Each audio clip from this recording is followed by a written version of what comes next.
Welcome, everybody. You're on Mind Your Biz, and we have Jackie from Yorkies of Austin. Welcome. Welcome. So you're the big shot. You're the president of this great establishment of what do you guys do? Well, for one, we breed beautiful Yorkies, okay, Yorkshire Terriers. They're AKC registered. We breed standard and we breed teacup. So sometimes they're only charting to be about 5 or 6 pounds as an adult. So that's a job within itself. Are those the ones you see like in the bags, like they keep in their Yeah, little Louis yeah, bags and Beverly yep. Hills and Yes, we do puppy in a bag specials every Christmas. So yes, wow. puppy in a bag. So that's exciting. We are also getting into Frenchies, like the furry Frenchies and the lilac Frenchies. So got my hands full on the Wow. breeding side of things for sure. Yeah. So what made you pick, Yorkies and Frenchies? There's millions of dogs, I feel like. There's so many breeds. Like what made you pick those? And let me tell you, I didn't pick them; they picked me. Okay. Oh, Yes, originally I got into breeding because my son breeds American bullies, right? And I wanted to introduce a toy breed to him after doing research. And I said, they're popular dogs. People will buy them for their kids. No shade, but I don't know how comfortable people feel about buying, pit bulls for their kids. They just kind of come with a reputation sometimes. So that's how it yeah, the ones started. that lock onto your neck and don't let go. Right. Yeah, yeah, those Let, guys. Now, let me not get all of them are pits. like I that. don't want to get attacked Yeah. by a pit now. Yeah. But they got a locking feature that Yorkies don't have.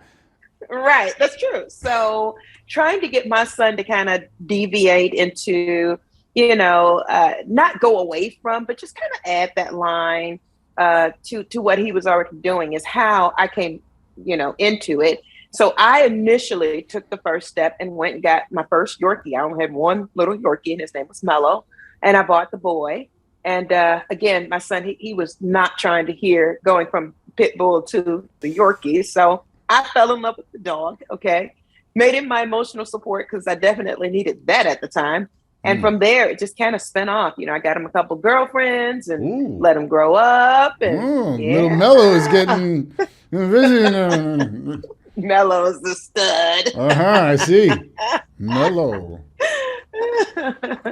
So that's how we got into the Yorkies, and Okay. then just educating myself. My thing is I always want to work smarter and not harder.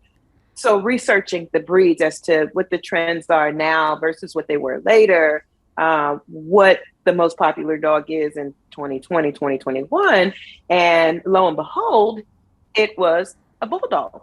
Okay, never could I have Wow. imagined that one. It's a bulldog. And don't they have Then a if lot you of issues? Like, don't they have they like eye can issues and they can all they kinds of can stuff they I've can heard? Well, they can. That's where the genetic testing comes in because not all of them are like that. And you can test them ahead of time and find out if your dog is going to be one of those issue dogs. But yes, just like Yorkies, they can also have, issues too. It really just depends on if you're getting them from great breeders, reputable breeders who are taking care of them and not inline breeding and different stuff like that. And that's across the board with any dog, not just the Frenchies or the Yorkies. Yeah. Well, now Frenchies and Yorkies, I feel like they're smaller, so maybe they eat less, maybe they crap less. Are they less expensive to maintain? Oh my God, no, not at Oh, all. they're not. And They're let me little tell you, princesses and princes. listen, the Yorkies are, but that bulldog of mine, like we've gotten into raw. Like we got to fix his food because he is just so greedy. Wow. So he eats more while the Yorkies eat kind of less. So yeah, you got your hands full there for sure. Pretty interesting. So now Yeah, I'm it always is. interested in the business side of things, of course. Okay. And Okay.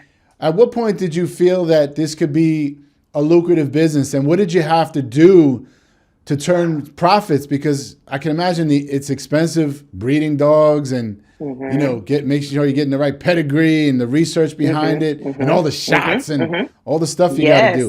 Yes, definitely, So when did definitely. you figure out how you can make it a business and make some money? Well, I figured it out when I had that business plan, okay? Because I didn't just go into it. Remember, I had the business plan for my son. So after reading the business plan and the modules of what to do, what not to do, and how to just kind of jump in right away, not that I didn't make any mistakes, but I was able to kind of go straight for the gusto pretty much. And if you put the benefit over the profit, you will never have to question money. Never. I sell these dogs around the world almost. With shipping and everything is different with COVID, but people drive, from Louisiana, they come from California, I sell them all over. And the reviews that I have, with these dogs, the feedback, the continued feedback, the pictures that I get from the clients. I mean, just even earlier today, this dog has changed my life. I used to do this, and that. Now wait, why are people driving all over the place? There's Yorkies everywhere. Everywhere. Not Yorkies, I can go outside and probably find one. But you won't find one like mine. Okay. You won't find one like mine. I take pride in breeding a certain look. I take pride in making sure that those puppies come with a health guarantee and those shots that we talked about. So that they're not coming from a puppy mill. And I invite people to come. Like, we built a tiny house for our dogs, which is their home. And so it's always good to see where they live before they go, into their other places. And most people don't want just any kind of dog. Most. You're setting up a goal for a 13 or 14-year relationship with your pet. If he's successful and if he's healthy. That's a long-term commitment. You shouldn't want to just walk out your front door and be able to get one of those dogs. Makes sense. That is a big commitment, long time, and an emotional. Yes. Ooh. Oh gosh, yes.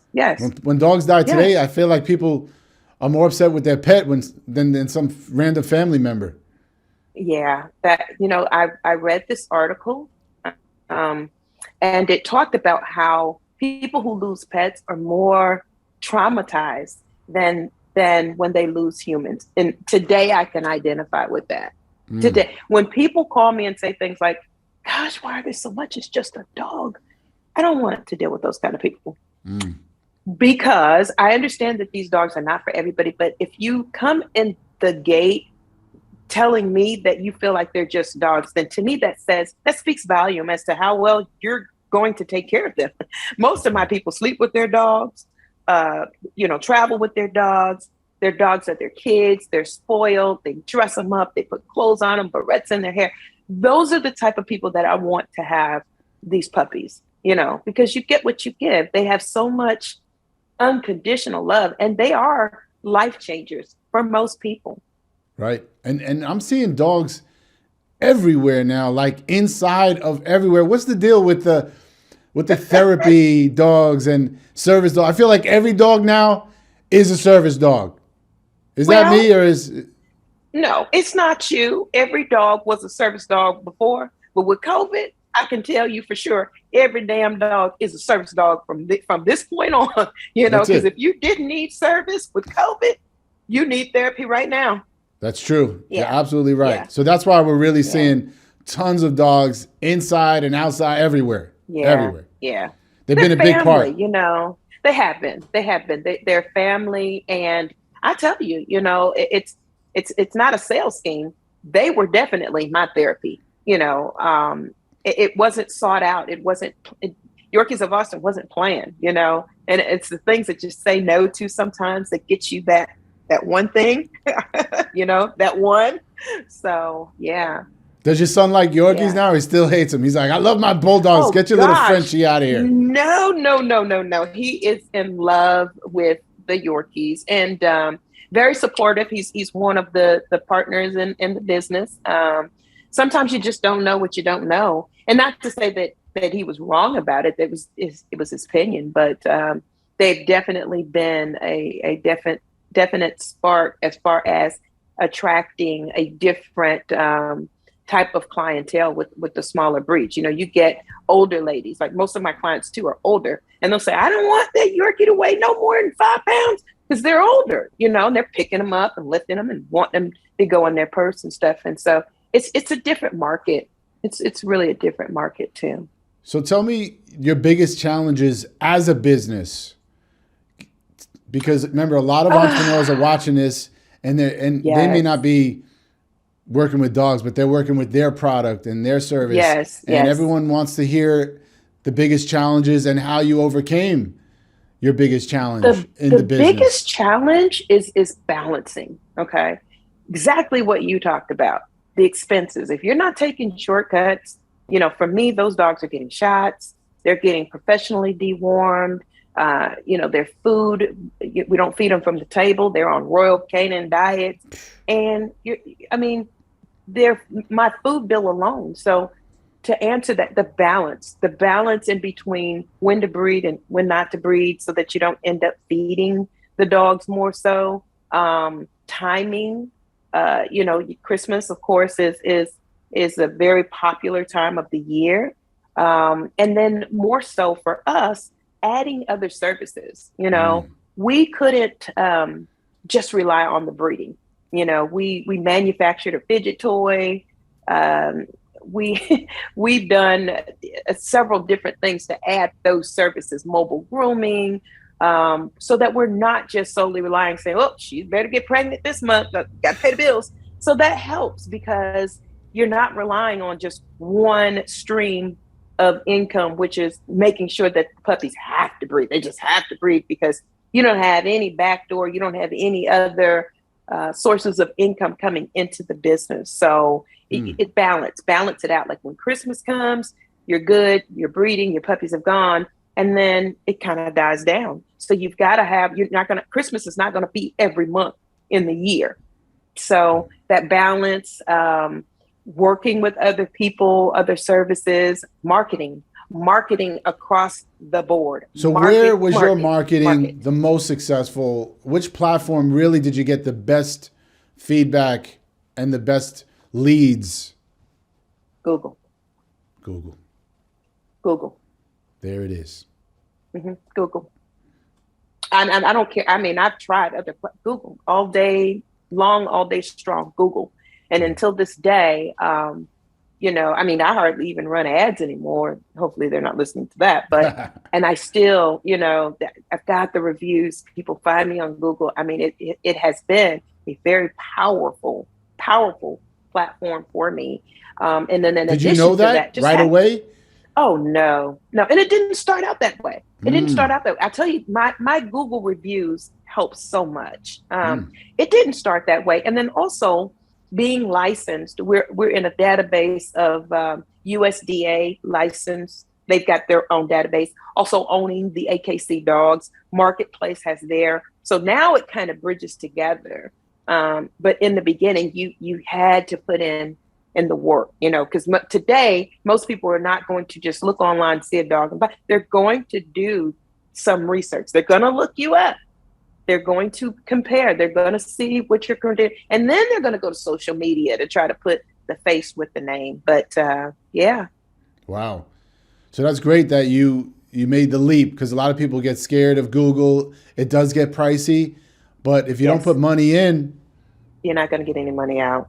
There it is.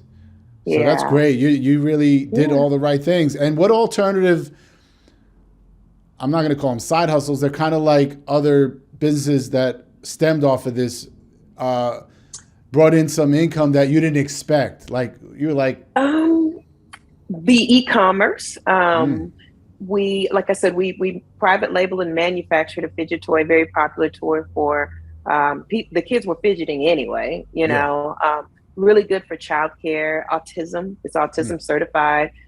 So we manufactured that on Amazon called Fidget Toy. So we've got the e-commerce coming in.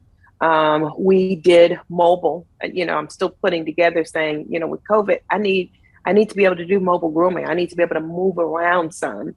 And so we got motor homes, which when we're not doing pop-up stuff with the puppies, when we're not mobile grooming, we go RV share. oh, And so, it's like an Airbnb. It's like a house on wheels, wow. So you get to rent it out when you're not using it. Yes, sir. Yes, Good sir. for you. Yeah. Man, you're a Yeah. hustler. I appreciate all your, I'm you're a like doing hustler, it all. baby. Yeah. I try. I try. That's I great. try. And you're able to do so much.